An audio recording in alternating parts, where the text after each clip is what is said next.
Thank you for watching this Finance with Excel video.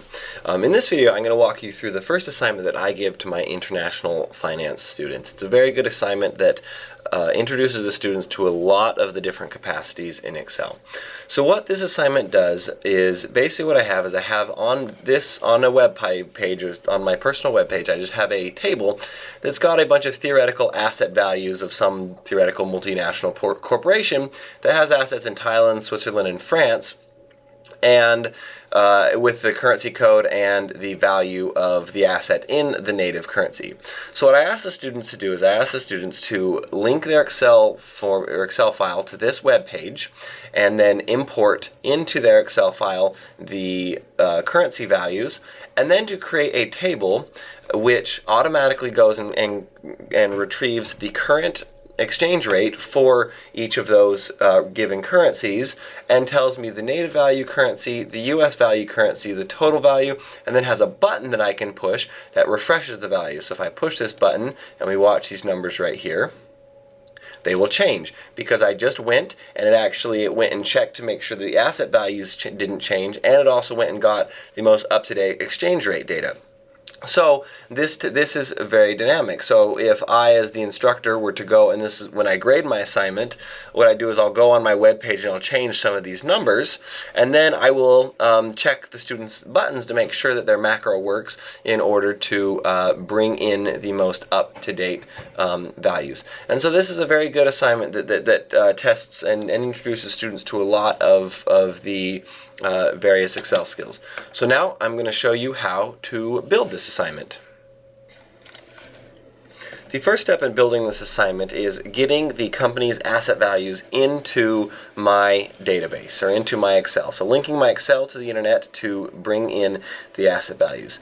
Now the way that I do this is, so this is my site, and so up here we've got in just the browser, we've got the address for my site. So I'm just going to copy that address. So now if we come here to Excel and we click on data, and then we go to, and then it says, well, where would you like to get data? I would like to get data from the web.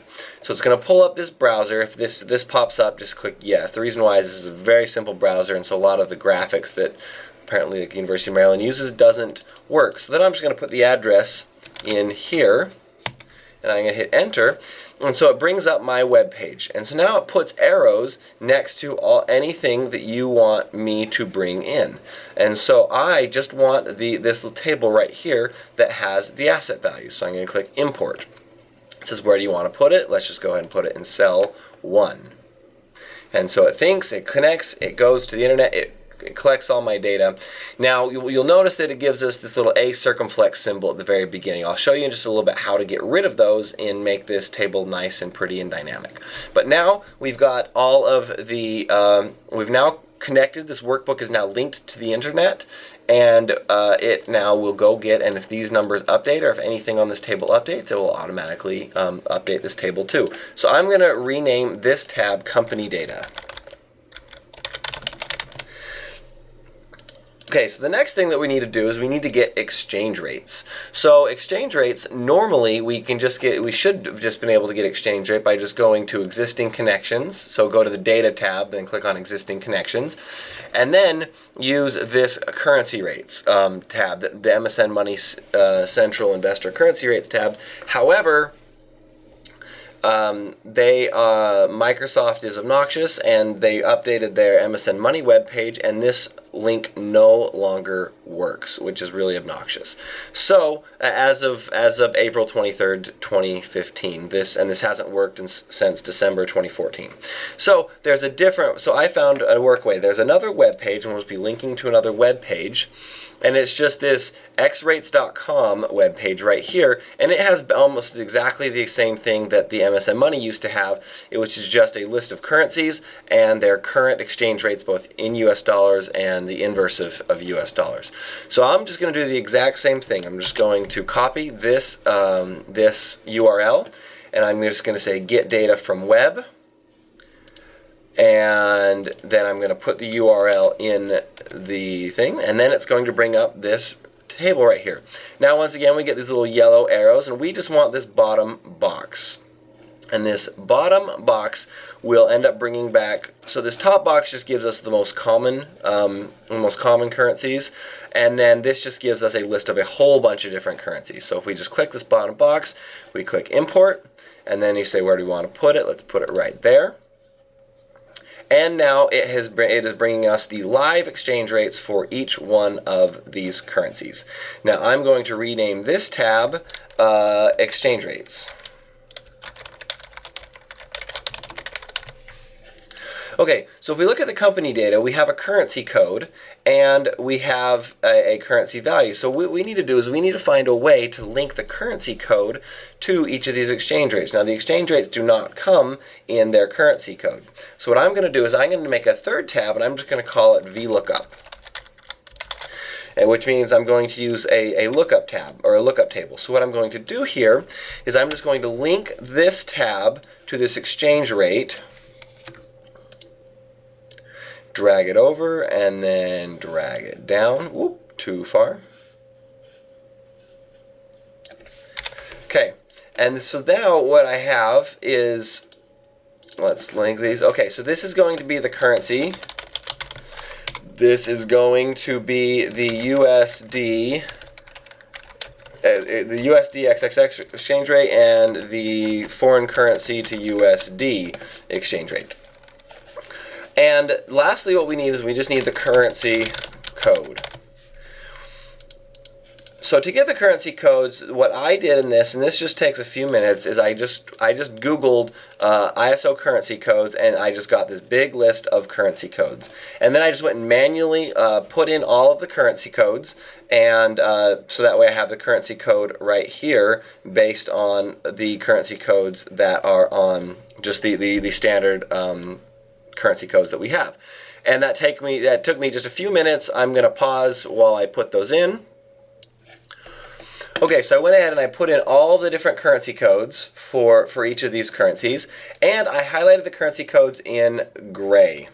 And the reason why I highlighted the currency codes in gray is because for when I build an Excel workbook, anything that's an input, I try and highlight in gray, because that way I know what the user knows what cells they can mess around with and what cells they should not mess around with. And so this is going to give me the currency code for each of these. Okay, so now the next thing I need to do is I need to find, I'm going to create a new tab, and this is the tab where I'm going to have all of my data. So if I look here, I go equals my company data, and I pull it in.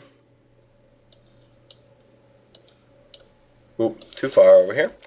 Okay, so if I pull in my company data, I notice that I've got these annoying A circumflexes, which the reason why those come in is just because in my Google site here, it reads all of these numbers as text. And so the HTML, just as the HTML comes into Excel, there's some sort of error, and this A circumflex gets put in the front or the end of some of the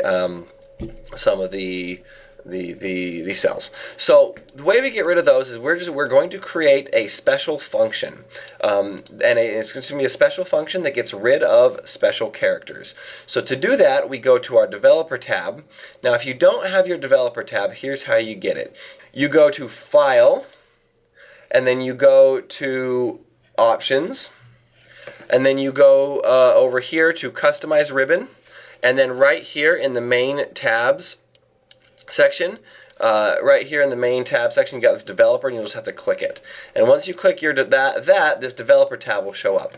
So once this developer tab, this is where you write macros, and this is where you write your VBA code and whatnot. So now that I've got this, now that I've got the developer tab open, I'm just going to open up my Visual Basic right here, and this is where all the code that runs Excel lives. And so to write a special character, I'm just going to go to Insert and then Module. And so it's going to put a module here, and here's where I put my VBA code. Now, let's say I'm not a tremendously good VBA writer. Well, that's okay.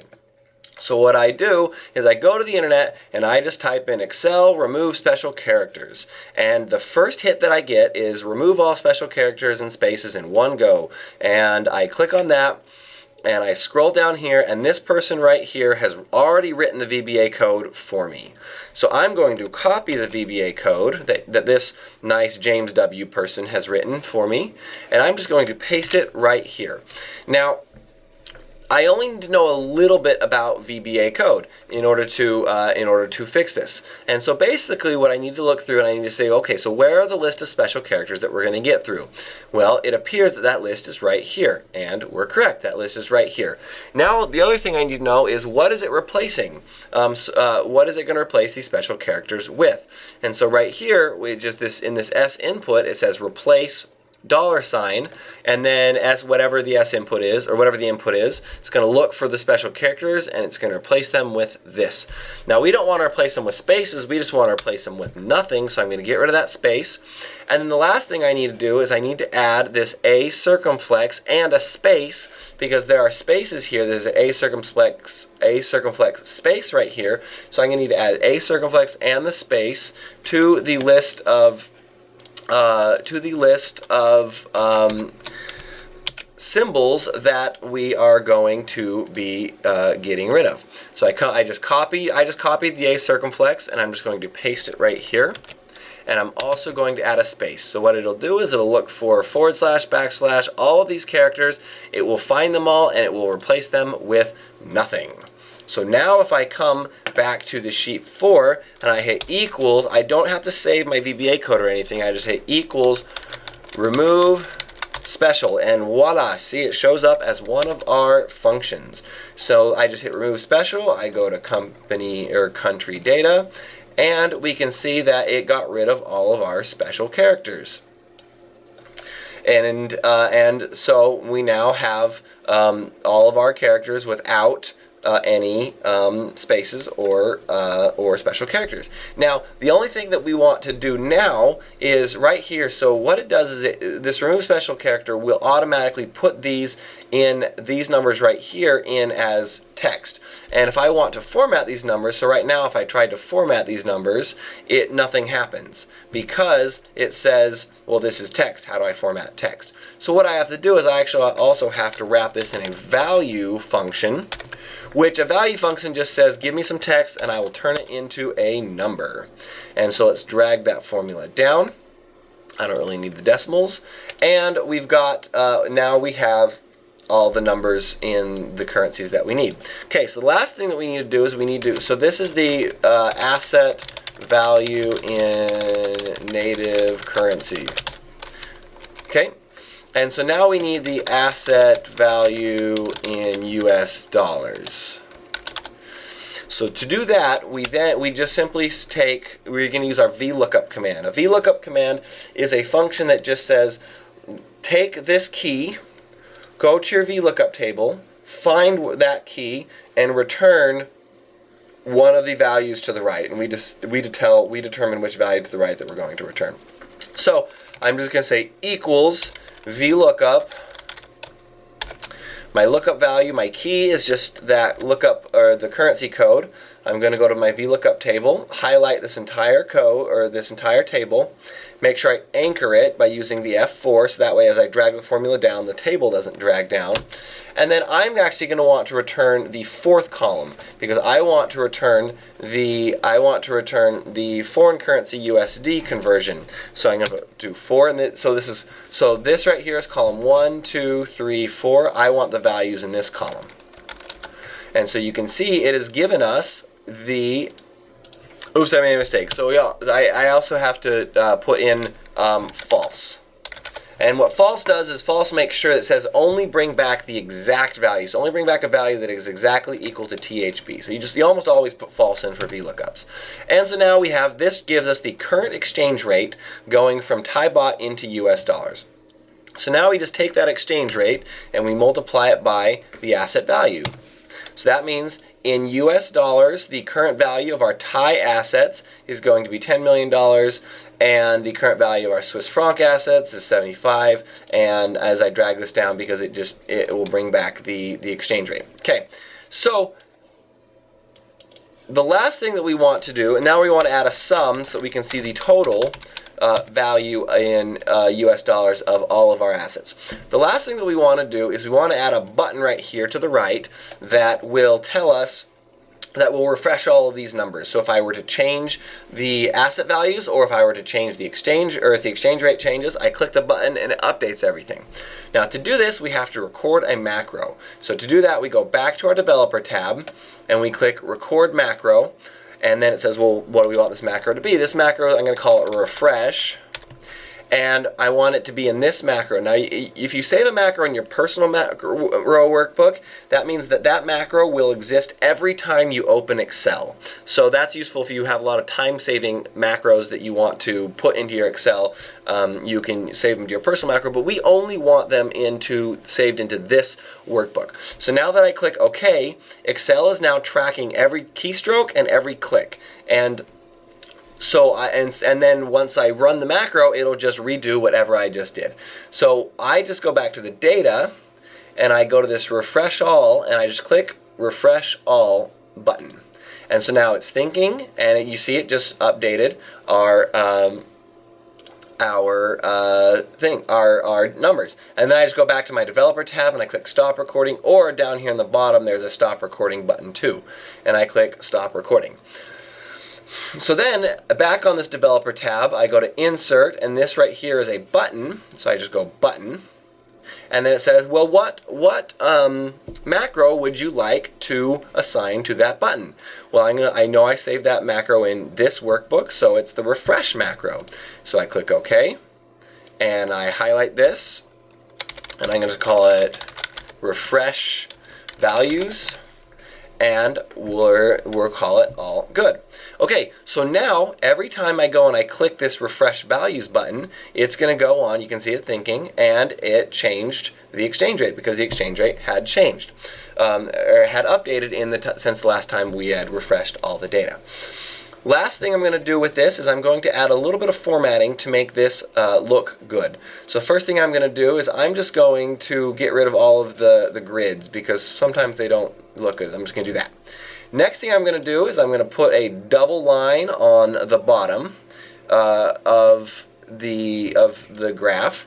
I'm going to put a thick line, or just a regular line on the top, and then a thick line on the very bottom right here. So that's one thing that we can do formatting. Secondly, I don't really, actually, this isn't going to change, this currency code isn't going to change, and I don't like the fact that there is a space there, so I'm just going to type it in, and country, and then asset value native currency. Now this is a bit wide, so what I'm going to do is I'm going to highlight both of these, and I'm going to click wrap text. Now wrap text just basically says make the cell tall enough to fit all of the text. Now I want to format these a little bit, so I'm going to center align them, and I want them put into the center of the cell. And so if I wanted them at the top, I could click that. At the bottom, I click that. At the center, I want them in the center. I think that looks better. At the N actually should probably not be capitalized.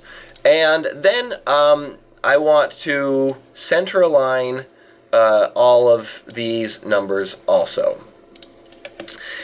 And now this asset value native currency, so these are all going to be in US dollars, so I can just click the US dollar currency in the home number. But now these last ones, I want to identify the currency code for them. And one way to do that is, so this is Thai baht, so I just click on the cell, I click on this formatting drop down box, and I go to more number formats. And then over here I click on currency, and then in the symbol I'm just going to type T, and it's going to give me the Thai baht. I want decimal places to be 0. I want negatives to be treated with a negative number, and then I click OK. Now this tells us that this is in Thai baht. For Swiss franc, we do the exact same thing. Go to the drop-down box, more number formats, currency, and then I click the C for CHF. There we go. CHF, 0 decimal places. I want negatives to be treated that way. And then this last one is going to be in the exact same thing as EUR. And so I go to more number formats, and then currency, and finally EUR right there. and negative numbers that way, 0 decimals, and I click OK. Now I have a nice, pretty, well-formatted table that gives me the current asset values, and every time I click this refresh values button, it will update, and see, it gives us all of the most up-to-date values of the currencies. So thank you for watching.